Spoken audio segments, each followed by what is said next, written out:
Bienvenue, chers téléspectateurs, de nouveau. Le périple du pèlerinage qui passe par des phases et des organisations qui nécessitent des pèlerins qui proviennent de n'importe quel pays, de passer, également de respecter. Et parmi ces premières phases, c'est de trouver une agence autorisée qui facilite les procédures du pèlerin et qui prépare et coordonne tout ce qu'il faut pour lui. Hollande, c'est le pays européen où se trouvent plusieurs musulmans. Les agences de pèlerinage se propagent partout avec ce rapport qui met la lumière sur les bureaux et les agences de pèlerinage à Hollande. Et restez avec nous.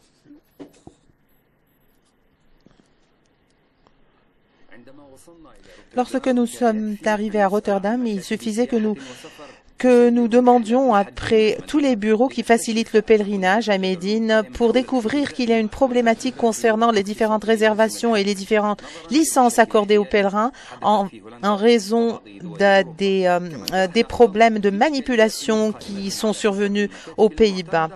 Et ce, en raison du nombre croissant des bureaux du pèlerinage. Il y a une dizaine d'années, nous sommes allés à la Mecque et nous avons présenté un dossier de demande pour être autorisés à ouvrir un bureau. C'est une autorisation que nous accorde le ministère du pèlerinage. Donc, lorsque nous obtenons ce genre de licence, c'est tout ce dont le pèlerin a besoin. Et c'est fait pour faciliter la vie aux pèlerins, pour ne pas qu'il y ait une anarchie et un désordre. Et ceci est présent partout en Europe. Nous avons essayé plusieurs fois de demander des autorisations pour ouvrir un tel bureau pour faciliter le voyage du pèlerin. Mais quelle est la différence entre un bureau autorisé et un autre qui ne l'est pas, qui présente des services sur le lieu de l'événement?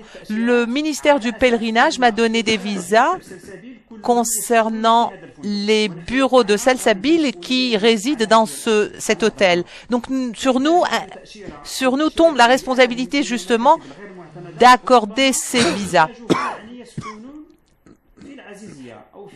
Parfois, les pèlerins désirent habiter à Azazia, par exemple, et obtiennent des visas de notre bureau. Ceci est en infraction par rapport aux réglementations suivies par notre bureau.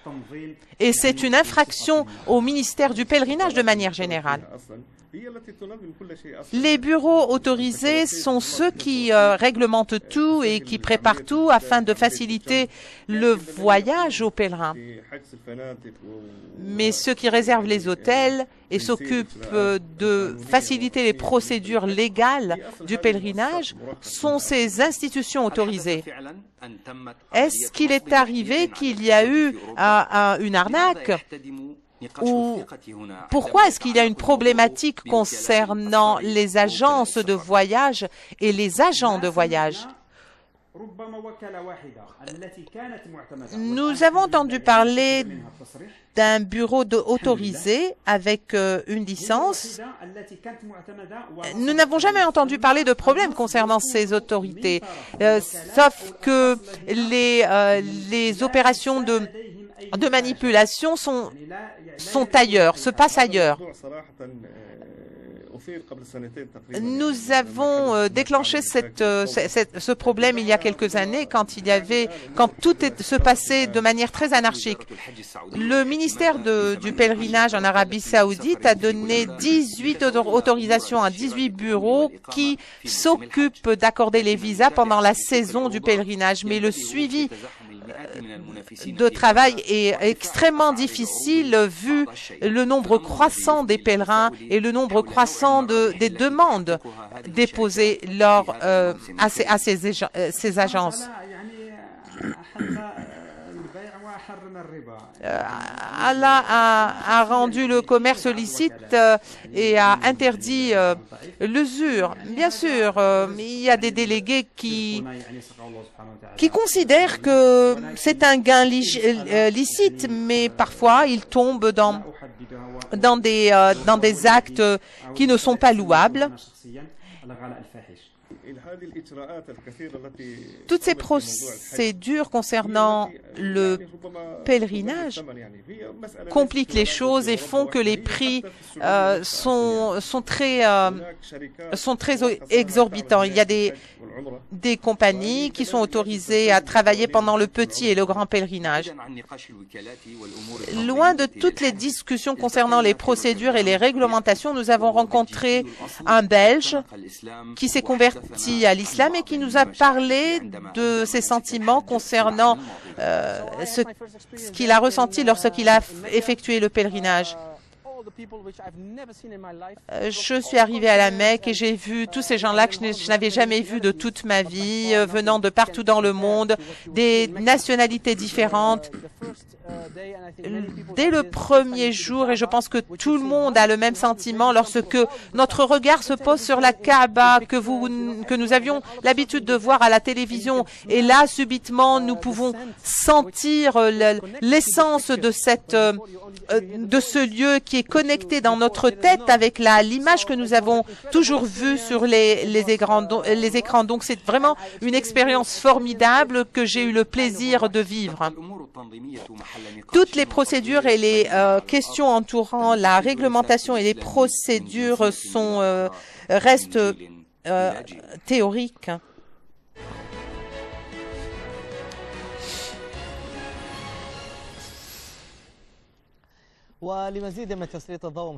Pour mettre de la lumière sur les agences de services et de pèlerinage en Europe, nous avons avec nous par satellite Saïd El-Amraï d'Hollande, celui qui est le fondateur du projet Hajj Info. Bonsoir, Monsieur Saïd. Monsieur Saïd, est-ce que vous pouvez nous dire plus des bureaux et quel est le nombre de ces agences autorisées et quelle est la situation des agences de Hajj, de pèlerinage non autorisées qui manipulent et qui font des manipulations pour violer aux lois? Tout d'abord, je voudrais donner un certain chiffre concernant le quota qui est mis en place par le ministère du pèlerinage en Arabie Saoudite. Aux Pays-Bas, c'est 5 000, le chiffre est estimé à 5 000 visas qui ne sont pas répartis de manière égale sur les agences. Donc, il existe 18 agences aux Pays-Bas.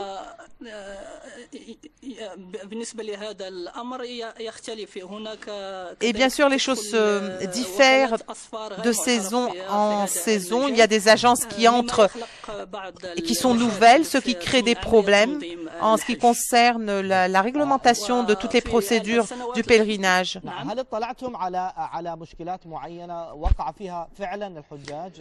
Est-ce qu'il y a eu certains problèmes? Est-ce que vous avez fait face à des problèmes?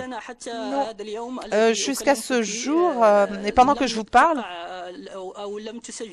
nous n'avons pas enregistré des fraudes, des opérations de fraude ou de manipulation, et je pense que c'est dû au fait que nous nous sommes finement préparés il y a 3 mois avant le début de la saison du pèlerinage par le biais de sensibilisation au sein des mosquées aux Pays-Bas pour faire connaître aux pèlerins comment est-ce qu'il doit se préparer, comment est-ce qu'il doit se diriger aux agences autorisées et non pas aux intermédiaires. Actuellement, le pèlerin s'est enregistré dans l'une des agences et a obtenu l'autorisation pour le pèlerinage. Et actuellement, il se prépare pour le pèlerinage. Comment se passent les procédures en coordination avec l'ambassade, avec le consulat pour sensibiliser le pèlerin? Bien sûr, l'opération de la préparation pour le pèlerinage commence dans les agences reconnues et autorisées. Ensuite, il y a d'autres étapes de préparation en attendant d'obtenir le visa. Par exemple, comme la participation à des leçons concernant certains guides et certaines orientations des rituels pour les rituels du pèlerinage. Et ceci est organisé par toutes les mosquées aux Pays-Bas, surtout à travers notre projet Et nous attelons à la tâche de donner de distribuer certains guides et certains manuels aux pèlerins. Et nous leur donnons également comment se préparer physiquement, comment être prêt physiquement également pour se préparer pour le pèlerinage. C'est un voyage extrêmement fatigant, donc ça va de pair avec donc c'est le projet du Hajj Info. Oui, c'est effectivement la formule sur laquelle nous travaillons. Donc ce projet sur Hajj Information, est-ce que c'est un projet bénévole ou... Non, en fait, ce projet est venu pour combler un fossé parce que nous avions dans le passé un problème de communication avec la communauté musulmane dans le domaine de la sensibilisation et de la diffusion des informations concernant le pèlerinage. Donc, qu'aujourd'hui, nous avons senti qu'il y a un certain désir et un désir de la part de la nouvelle génération de la communauté musulmane.